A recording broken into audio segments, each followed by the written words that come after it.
وہ 18ویں ترمیم نے صوبہ خود مختاری، صوبے کو حقوق دلوائے، ہمارا جمہوریت میں فنڈامنٹل ریفارمز لے کر آئے، اور وہ کنسنسس کی وجہ سے اس 18th امینڈمنٹ میں اتنا طاقت ہے کہ جناب اسپیکر کسی کا باپ بھی چاہے وہ 18ویں ترمیم کو ختم نہیں کر سکتے، آج دن تک ختم نہیں کر سکتے۔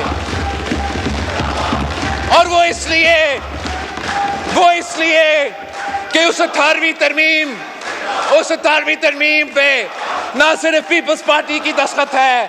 مسلم لیگ نواز کا دستخط ہے، مگر تمام سیاسی جماعتیں اتفاق رائے کے نتیجے میں وہ آئینی ترمیم لے کر آئے۔ وہ 18ویں ترمیم نے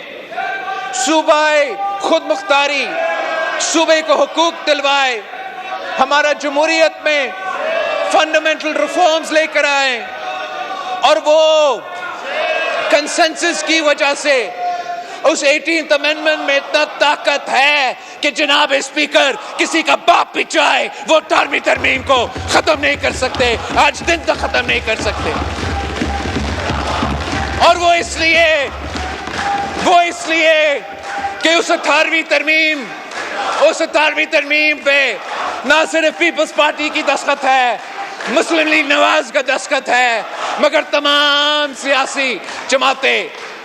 اتفاق رائے کے نتیجے میں وہ آئینی ترمیم لے کر آئے۔